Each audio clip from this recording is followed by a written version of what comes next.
Okay, let's go to the LTO.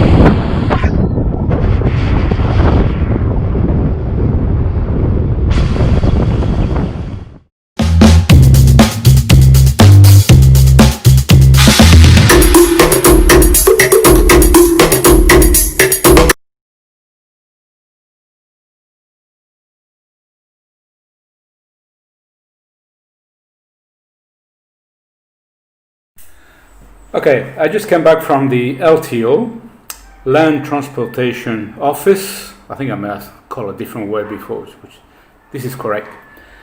And it's bloody so hot there, so sorry guys, I'm just having a nice cold beer just out of the fridge now. And the fridge is pretty high setting. Okay, so maybe you didn't know, but I have my Australian license for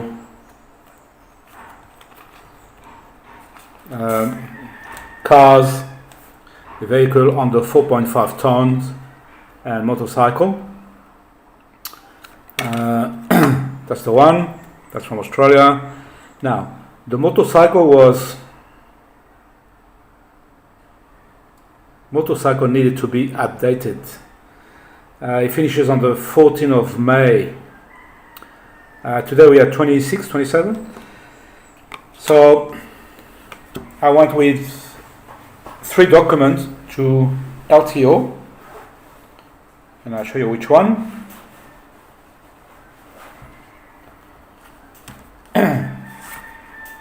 Of course, first one is your current license in your country, your passport, and I had my SCR. Okay, so those 3 documents were handed out to someone in the entrance at the LTO, and they said just wait. So they went with this inside, and what they did is confirm whether I can do the transaction before anything else. So the guys came back with everything, said, yeah, everything is fine, let's go and do it. So, first thing that happened is that they took me to the health something room, and there they took my height, my weight. Actually, I lost 8 kilos since this morning. I think they took it wrong, but it doesn't matter. See, we got blood pressure. What's the other thing? Vision, and a test of acuity. Honestly, they haven't done the 2 last. So my vision is not that perfect, but we didn't do it. Blood pressure, we didn't check. Just the height, the weight. That's enough. You know, I'm alive. It's okay. And it's fine. Why not? I mean, well, you have to do all those things. But anyway. That's the first thing, and that cost me 500 pesos. Okay. Step number 2, the guy guided me to inside another room, and we had already filled a lot of papers with what license I needed and all names and address, you know, everything. And with all those papers we give to a guy, and he made a copy of your passport and a copy of your license, and that cost me 5 pesos. Now, with all those papers done, they put a tag number at the top of it, or at the top of the stack of paper, gave it to me, and the man said, but you can't go to the next room because you need to wear long pants. So don't forget, guys, if you go to the LTO for your license, make sure you wear long pants, jeans or whatever, no shorts, no allowed. So what I did, they gave me an old pair of sport trousers, you know. Anyway, so I just wear that, and I went into that last room, and all the windows were there for student license, non-professional, professional, whatever you have, to take your photos, to everything.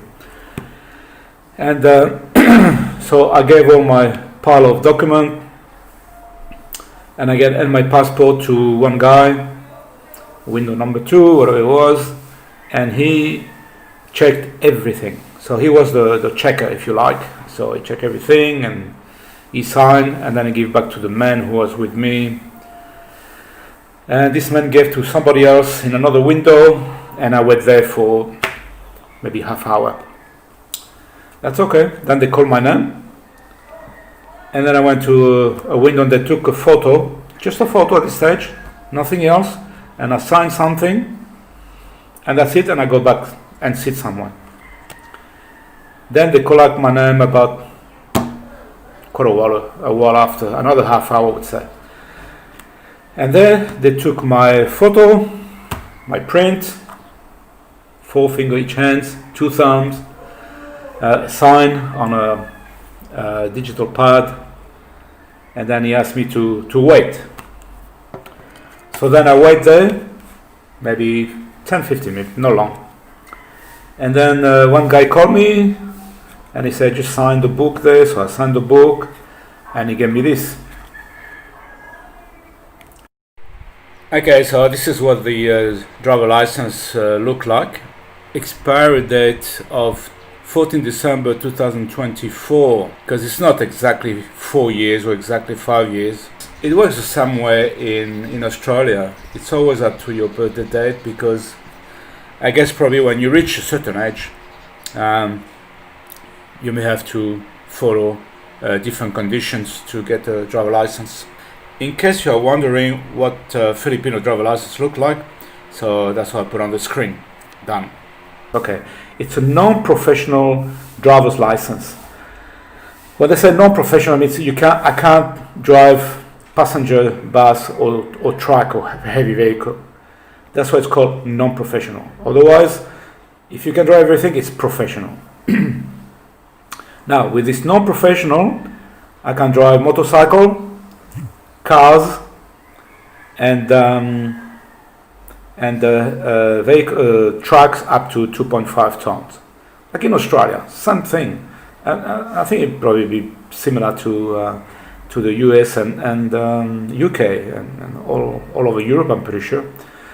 So that's it. I got it. Now, what I had to do before I got that is to pay 5,000 pesos. So total cost of my license, my Filipino driving license, is 5,505 pesos. And I'm very happy. It's all here, it's done. I don't have to worry anymore. Before I worry a little bit, because if you have an accident, I mean, I don't know how good this is. Honestly, I don't know how good this is. Now, with this, I can get my motorbike insured, not a problem, and I'm going to do that. I'm going to look for something. And yeah, I think that's probably the best thing I've done today. So I have a very, very good day. I just had my extension visa this morning, and this is more important. My Filipino driver license. Yay! And by the way, if you got any question about it, if any one of you have any experience on that, or bad or good, or anything they want to add, I personally got away from fixers. I wouldn't do that. A lot of friends and neighbors told me don't do it. It's over. You can't drive anymore. And they may find out, because if the guy or the lady is caught, your name will be there, and you'll be in big trouble.